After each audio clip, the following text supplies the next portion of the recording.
Navigating the world is a whole lot easier with a few different identities to choose from.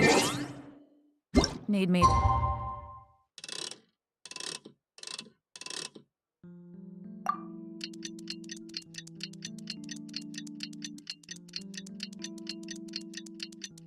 What's for you? It's finally time to meet up with everyone! Paimon even dreamt of making the film last night. If Paimon remembers right, we're meeting at Hotel de Boer. Let's get going!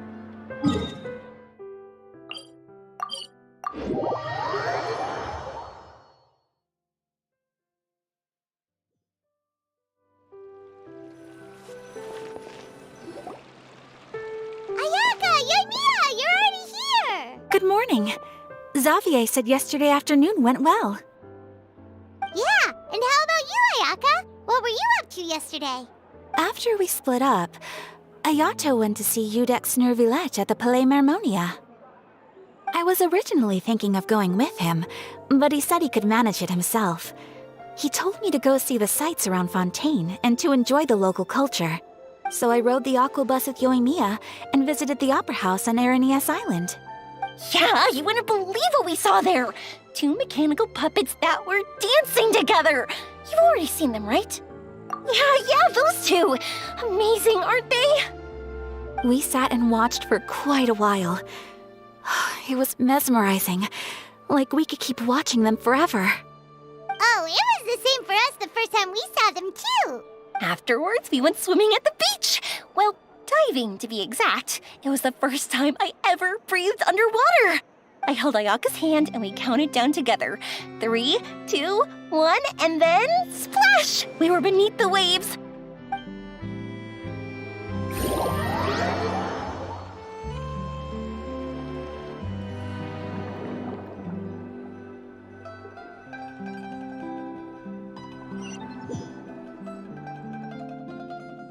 At first, I didn't dare to open my mouth.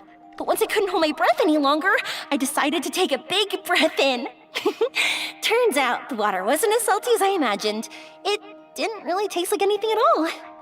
Before I knew it, I was breathing like normal down there. It was an amazing feeling. Ayaka said I was too nervous and needed to loosen my grip. She got used to everything way faster than I did. I knew that the Traveler could do it, so I had no doubt we could do it too. That helped me feel at ease as soon as we dove in. The underwater world in Fontaine truly is beautiful. I love seeing the romaritime flowers blossoming underwater, like little candles lighting up the streets at night. Yeah, and there were so many creatures that we've never seen in Inazuma. Like those fish that shimmer like a sword blade. Whoosh! Oh, and those big fish that call when they see people. Ooh. Oh, you mean Hunter's Rays and Blubber Beasts! I just love the name Blubber Beast. Just wait till Pops and the others hear about this. They probably won't believe a word I say.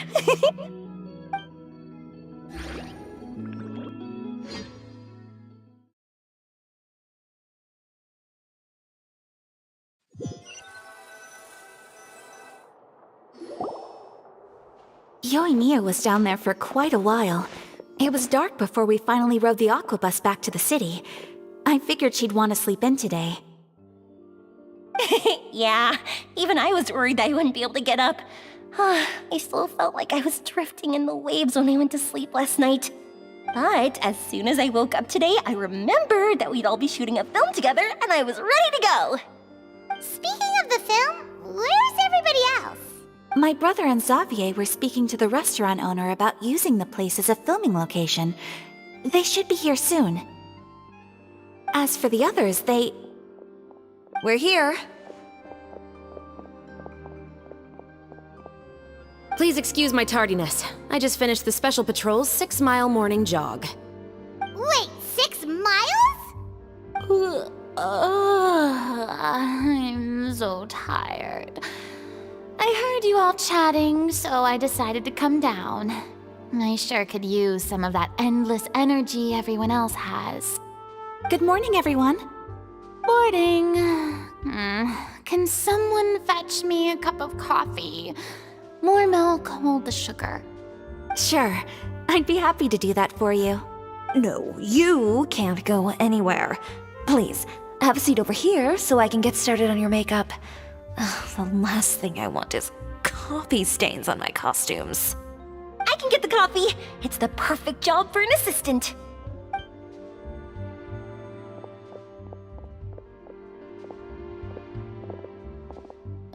So much energy. Seriously, what's her secret? Oh, your Mia's always like that. But you sure look exhausted, Farina. It's because you're not used to waking up so early, huh? Of course not. I spent the whole night reading the novel from cover to cover, marking sections that either need to be omitted or adapted. Wow, Paimon didn't expect you to be so thorough. Well, I was the biggest star in all of Fontaine after all. It takes more than just a pretty face to earn a reputation like that. I know how to get serious when the situation calls for it. I went all out when I was acting as an Archon, so why wouldn't I do the same for my own life? Here's your coffee, Director Farina.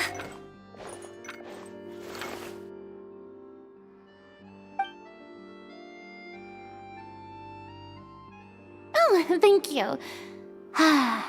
The sound of being called director and the aroma of coffee feels almost as refreshing as hearing the birds chirping in the morning. It seems everyone has managed to arrive on time. We've reached an agreement with the restaurant owner. We are free to use the second floor to shoot our film. Really? That's great! He is really looking forward to our film, and hopes that providing his restaurant as a filming location will attract more customers. Well then, Mr. Xavier, I'll leave the rest to you. Okay, thanks. First, I'd like to introduce our new members. This is our prop manager, Veronique. She'll be in charge of all the film's props and items. And this is Bonneau, our lighting technician. He'll be in charge of lighting and illumination to set up each scene's atmosphere. Wow, sure feels like we have some real professionals joining the crew now. First of all, please allow me to first express my sincerest gratitude to everyone in the crew. When my investor informed me yesterday that he wouldn't be able to provide the funds, I really thought that this was the nail in the coffin for this film. I had no idea that I'd find so many people willing to help me on such short notice. Thank you. Thank you all from the bottom of my heart. No need to be so cordial, Mr. Xavier. We're all honored to be a part of this. Your works made a profound impression on me when I saw them back in Inazuma. I am sure that someday, this film will be remembered as a prime example of cultural exchange between Fontaine and Inazuma. Yes, the story is the reason I agreed to join. I can't bear to even imagine what this film would look like without the very best director. Anyway, I would like to make a promise to everyone that as the producer of this film, I'll do whatever I can to ensure that everything goes as smoothly as possible. This is not just my film. It also embodies the thoughts and feelings of every person here, as well as the endless effort we are about to pour into it. So, without further ado, the Two Musketeers will officially begin filming now! You may take it from here, Director Farina. All right, listen up, everyone. The first scene takes place when the two young musketeers are living at the Baron's home, still unaware of all that is about to happen to them. We'll need props and lighting to set the scene. Our lead actors can go get their makeup done, and extras, please take this time to go over your positions. Whoa, seems Farina's really kicking things into gear as the director. Is everyone clear? I don't want anyone traipsing around the set like umbrella finches. All right, cameras will start rolling as soon as the set is ready. Let's make a film that'll make some serious waves in Fontaine.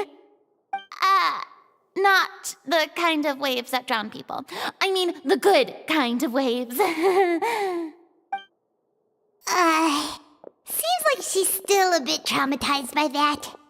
Anyway, let's go see if there's anything we can do to help.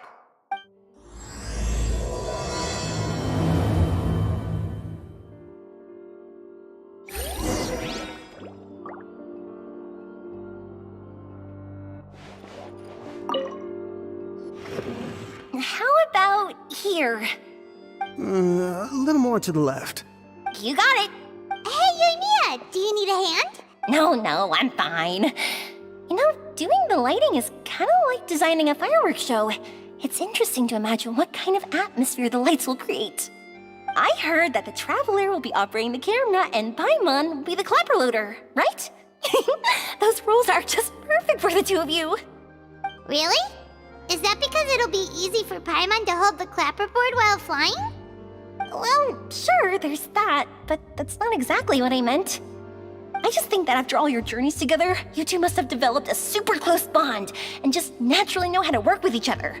If I'm not mistaken, the director will want the cameras rolling as soon as the clapperboard goes clack. Oh, I see. It's amazing to see the magic behind filmmaking. Yoimiya, we need lights over there, too. Oh, on it! I've got to get back to work. Chat with you later. Oh, it's exciting to see so many people working together to bring the film to life. Seems like Yoimiya's really getting into it. But she was right. We do have a super close bond. Don't... Paimon's really happy to hear that.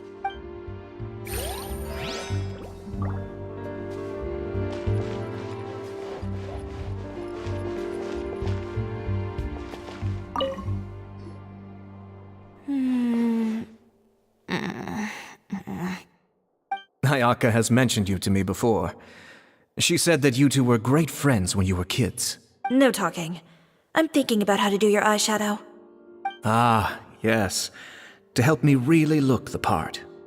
To achieve a more young and naive look for this scene. Are you saying the wrinkles around my eyes are too deep? You just have too much of a calculating look in your eyes. You sure don't mince your words. It seems you really haven't changed much. Quiet.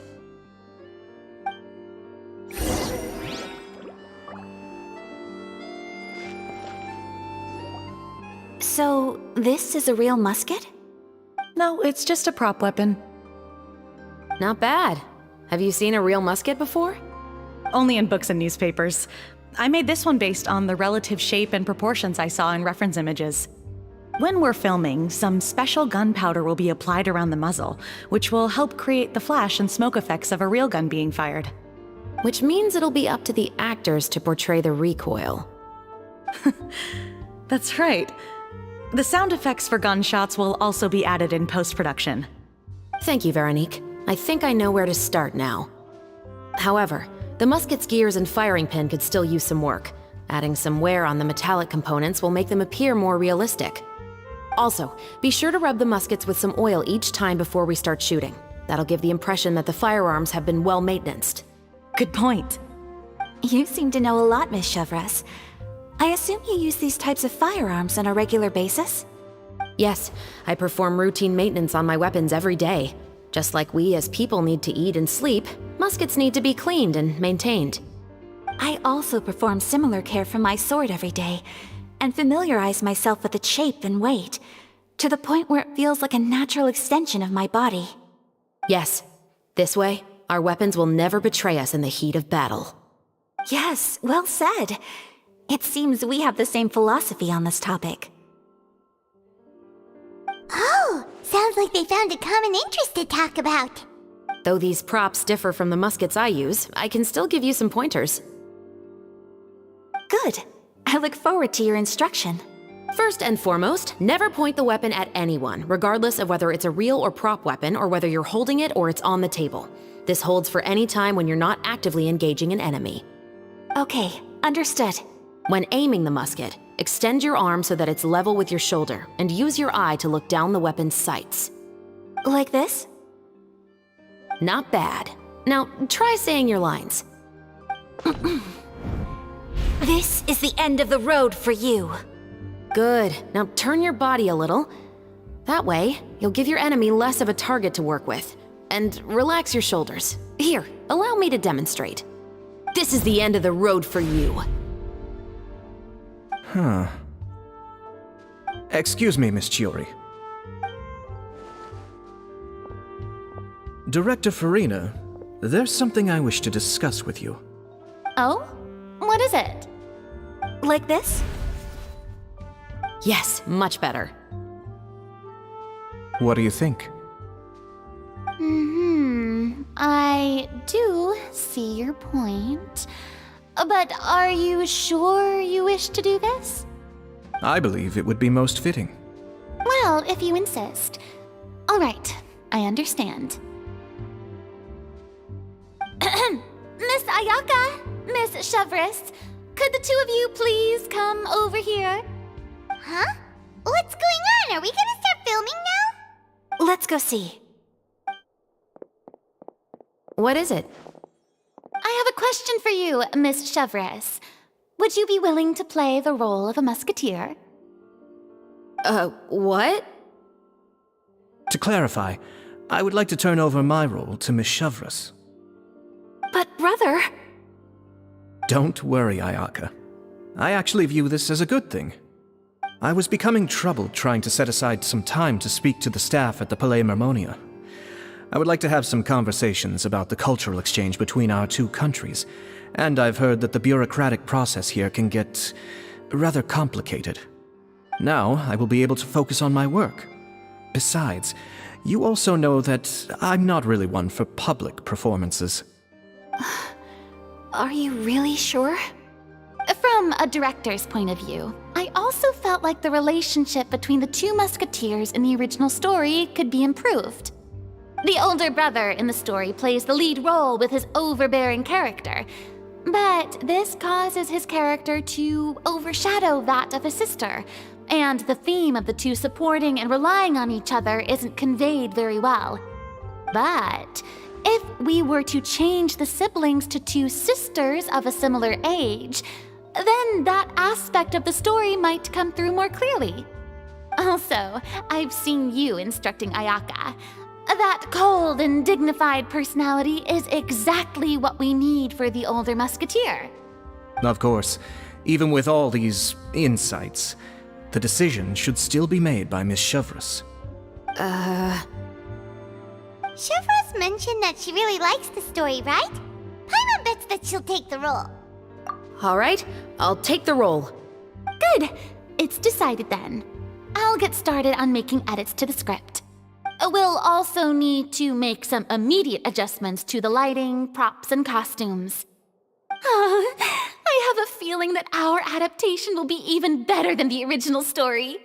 You're doing a great favor for me, Miss Chevris. You have my gratitude. Don't mention it. I like this character, so if anything, I should be the one thanking you. Well, since my brother is the one who brought up the idea, I suppose there's no need to worry. Let's go, Miss Chevris. I look forward to working with you. Please, just call me Chevris.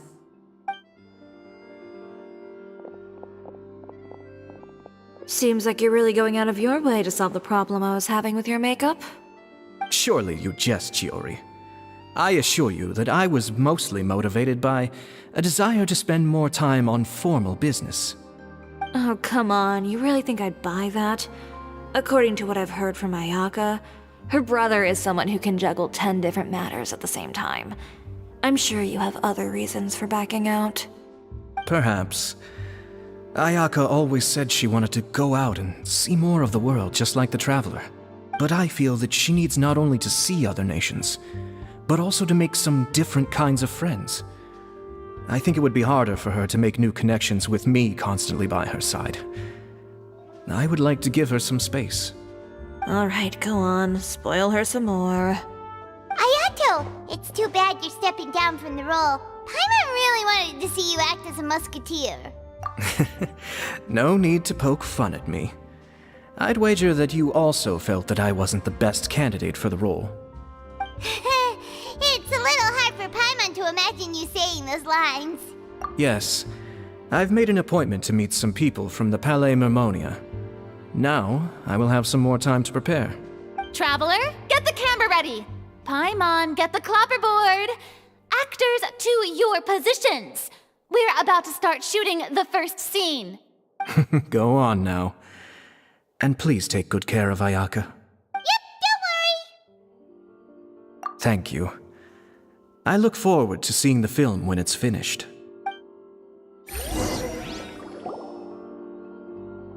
Right. Now that we're all here, let me help set the scene for everyone. The first scene takes place when our two main characters are still living at the Baron's estate. They've been ostracized and verbally abused by others in the household, but they still have no idea why. We want to capture how naive and innocent they are despite their pain. Chevris will be playing the role of the older sister, Tulip, and Ayaka will be the younger sister, Iris. Be sure to get close-ups of the main characters at the right moment. Silence on the set! Lights! Camera!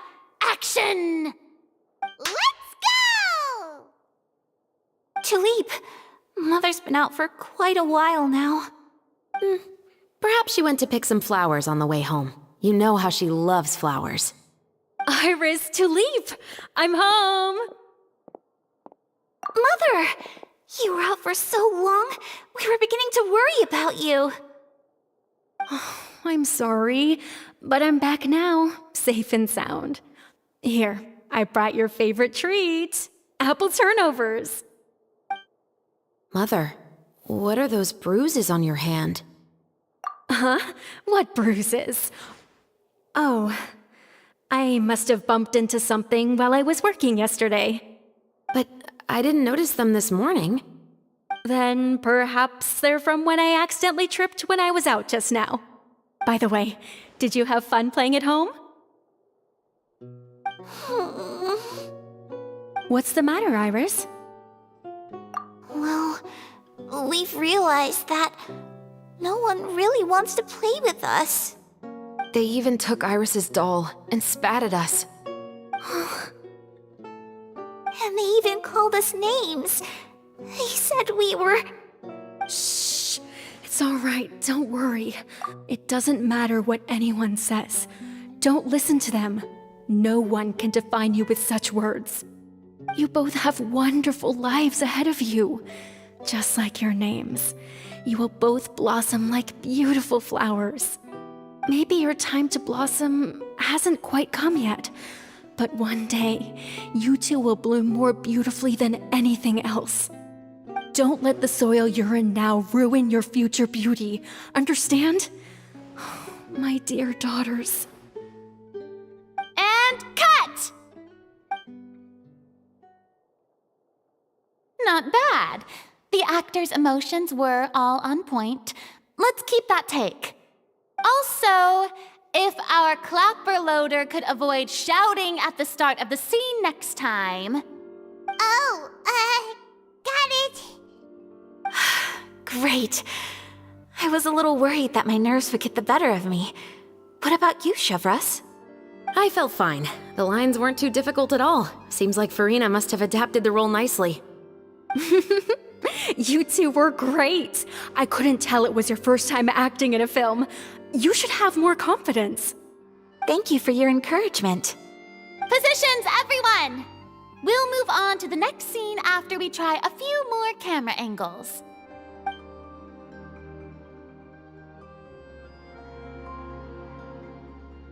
This scene is when our two characters return home, only to discover their mother has been murdered. Ready? Lights! Camera! Action! Mother, we're back! Mother?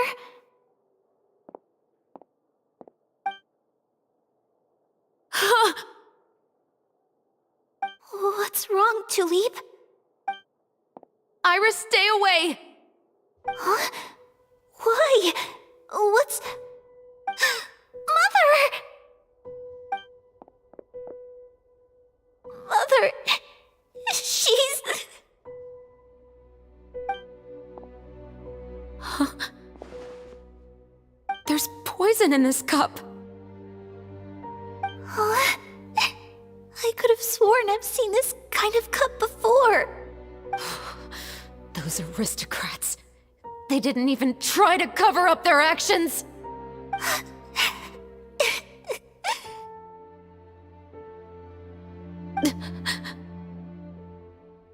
Iris, we need to leave this place.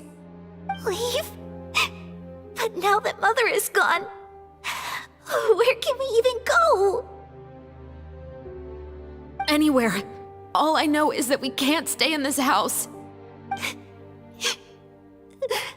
But are we just going to let them get away with this? We'll have our revenge, I promise you. Just not right now.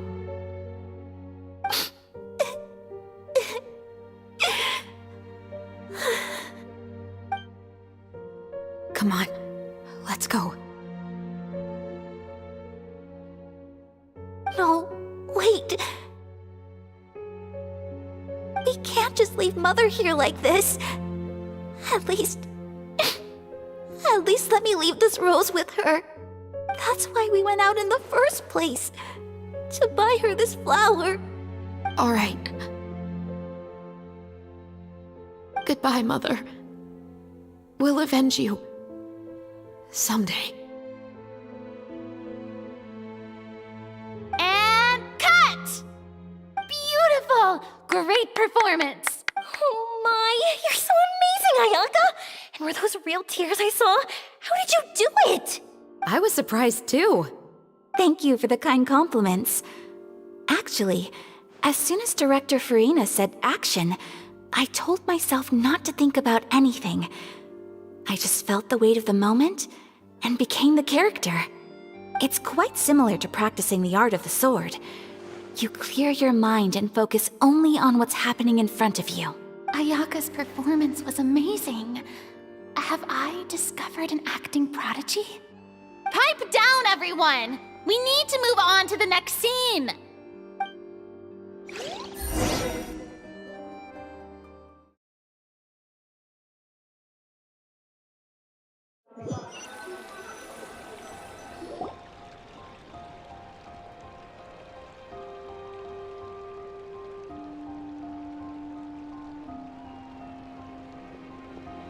Huh?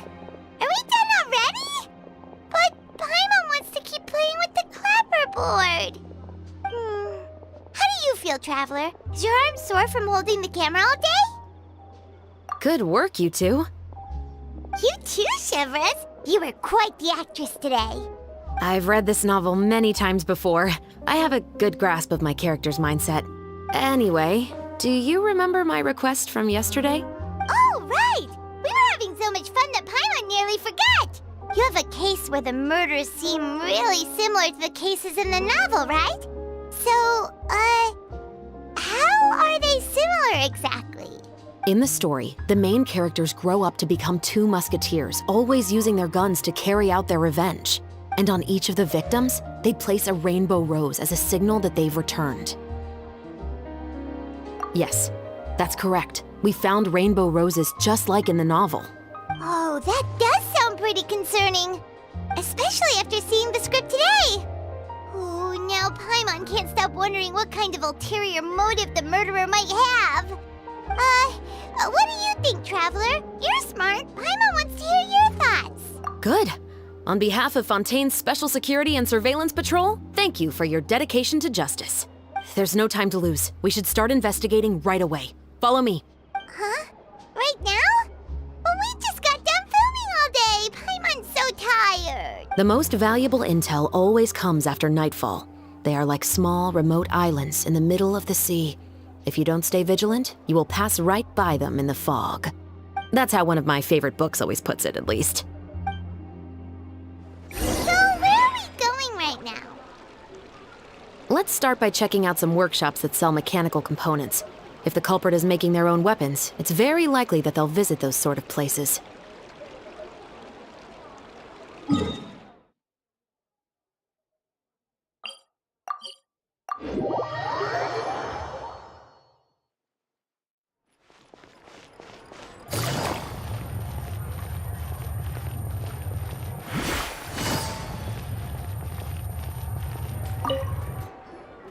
Welcome to LeChaux's Clockwork Workshop. How can I help you? Hello.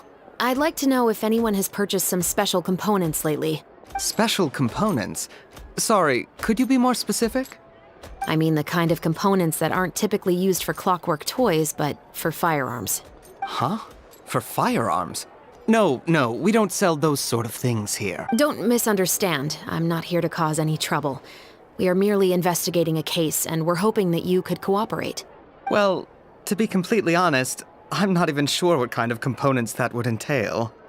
Has anyone ever purchased components here as an individual rather than on behalf of an organization? We have a lot of customers who buy toys, but those who buy components are all regular customers who buy in bulk on behalf of their organization. Is that so? I understand. Thank you for your cooperation. You're welcome. It's the least I can do.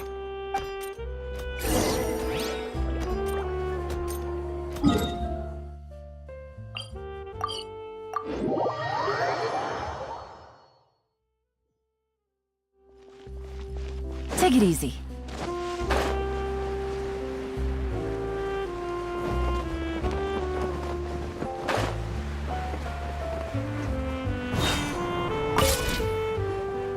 Oh, hey, Chevres. Run out of oil for your musket again? Hello, Estelle. I want to know if anyone has come to your shop recently to order some firearm components. Oh, is this another case? Let me think. I don't think so. Some people have requested that I make some prop guns for the Fontanalia Film Festival, but I refused all of those requests. Oh? Why's that? Because there's no profit! I only make things here that can do some real heavy lifting. I don't have the energy to make some new molds just for the festival. Then has anybody come specifically looking for mechanical components? Well, I usually sell off my scrap to the Fleuve Cendre. I don't typically give them to one specific person. I understand. Thanks for your cooperation. Don't mention it. Always happy to have the Musketeers' patronage. Seems like we haven't found any leads to go off yet. Yeah, unfortunately. All right, let's head to Fleuve Cendre next. Huh? Are you sure? People might not be so thrilled to see the captain of the Special Patrol there. You think so, huh? Then I guess you don't know. Huh? Know what? That I grew up in Fleuve Cendre.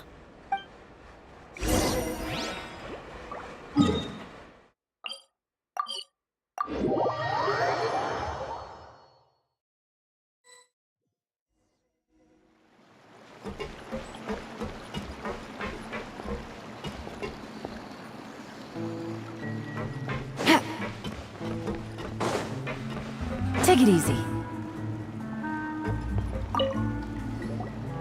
Hello, I'd like to ask some questions. I don't know anything. Don't worry, I'm not here to arrest anybody. You say that now. It's the truth. Here, take this as my guarantee. Wait, did Paimon just see what she thinks she saw? Is the captain of the Special Patrol bribing a citizen? Seems you're different from the other guards. What do you want to know? Have you heard anything related to muskets in Fleuve Cendre lately? Anything at all? Muskets, huh? All I know is that about 2 weeks ago, we started hearing some loud noises at night. So loud that it's been waking me up. Were they gunshots? Possibly. It's hard to tell around here. Someone's house collapsing, a pipe exploding somewhere, it's all the same. But the noises I'm talking about definitely happened after I fell asleep. Do you know where the noises were coming from? I don't remember clearly. Is it that you don't remember, or that you need to think about it some more? You tell me. Then please, think about it some more. She's giving her even more Mora! The noises came from the end of the Southern Waterway. I came out and had a look for myself when I wasn't sleeping well, but I didn't dare get too close. That's all I know. All right, I'll take your word for it. Thanks for the pâte de fruits.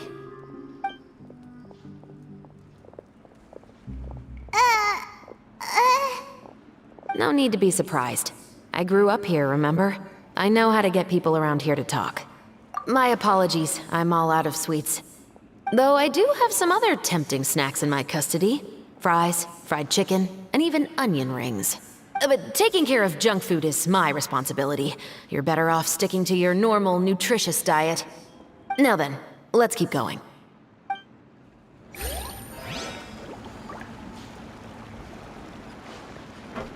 You're most certainly correct, my dear.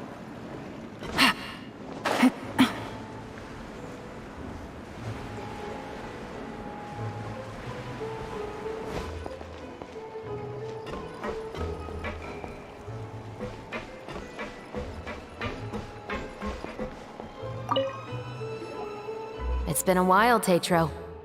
Please, just get on with your request. I want to know if you've heard anybody talking about muskets lately.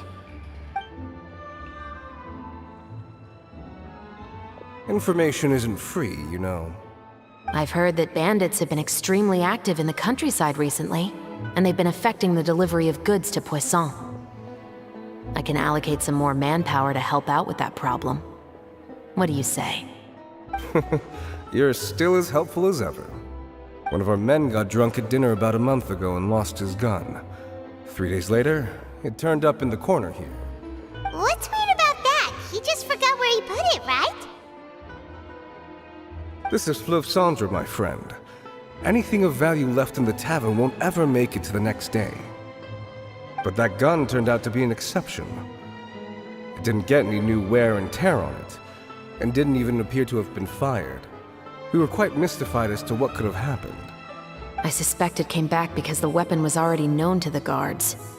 You mean, a criminal was afraid the Marechaussee Phantom would use the shot marks to track them down? Maybe. But if that's the case, the culprit really took great care to avoid getting caught. I didn't say anything about a criminal.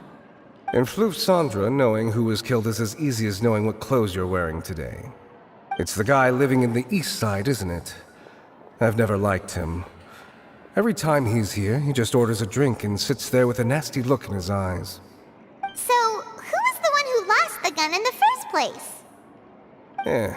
Don't bother. Even if you ask, he wouldn't admit to owning a gun to some strangers. Not to mention the captain of the Special Security and Surveillance Patrol. He's right. I know you grew up here, Chevres. Even though you're on good terms with the Spina, you've still been gone too long. Not many people know you here now, and a lot of people don't like the Special Patrol. I know. So take my advice and don't show your face too much around here. It's for your own safety.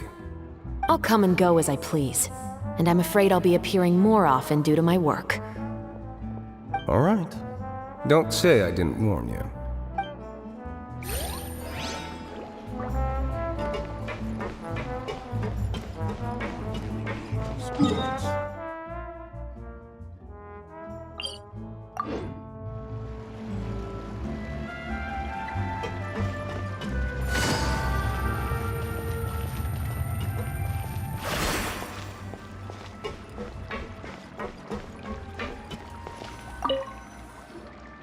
What's all this?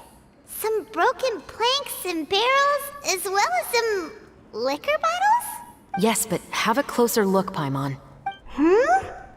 Even though somebody has purposefully tried to clean them up, these are obviously marks from musket bullets. In other words, someone was here trying to improve their shot. They were using the barrels and bottles for target practice. Could it have been the killer? Your guess is as good as mine. Although many people at Fleuve Cendre own guns, few hide the fact from others. And even fewer would go to such lengths to hide markings from practice shots. Anyway, let's go. There...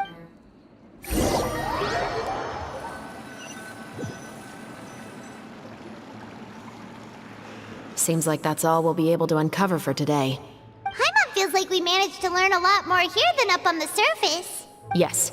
Assuming that everything we found is indeed connected to our suspect, then their timeline was probably something like this. A month ago, our suspect found a gun and took it home to disassemble it. Once he'd figured out its mechanics, he brought it back. In the following weeks, he used some parts to create his own makeshift musket, and took it to the Fleuve Cendre for target practice. Then, a few days ago, he found his target and carried out the murder. Once the deed was done, he left a rainbow rose on the body, just like the scene in the novel. That all makes sense to Paimon, but we're still no closer to figuring The deceased was a resident of Fleuve Cendre. It's said that he was a poor, solitary man. Yeah, that's also something I'm trying to figure out. If we are indeed following the novel, and there's a story behind the murder, then this murder should be an act of vengeance. But according to our investigation, the deceased didn't have any enemies. He was no saint, but no one's heard of a rival who hated him enough to shoot him dead, much less care to leave a rose on his body. What message is the killer trying to convey, and to whom exactly? We've thoroughly investigated that possibility. He claims to have spent the whole day at the Opera House on the day of the murder, and the staff there have confirmed his account. Okay, so he has an alibi. Not only that, he lacks a credible motive as well. He has a family of his own, and both of his parents are still alive. I've looked into his records. He was adopted at the age of 6, and all the proper procedures were followed. There are also records of him at an orphanage before then. In the story, the mother of the 2 musketeers was murdered after the children turned 10. Of course, he could have changed the children's ages, but I don't want to assume anything without evidence. More importantly, I've also had a chat with him in person. He didn't seem like the kind of person who would pull the trigger to kill a man. Then, what should we do now? We have all this new information, but it doesn't help us move forward. Investigations take time. I didn't expect us to catch the culprit in just a single day. How about this? Let's spend the next few days filming with the crew. We can continue the investigation once we're done with the film. I'm sure that given time, new leads will present themselves. Wait, but weren't you saying Intel is like small, remote islands in the middle of the sea just a moment ago? Wouldn't you just miss them if you were to stop looking? Ah, but the book had more than one reference to the islands, Paimon. Oh? What else did it say then? As long as you spend enough time sailing through the fog, you'll eventually come across an island.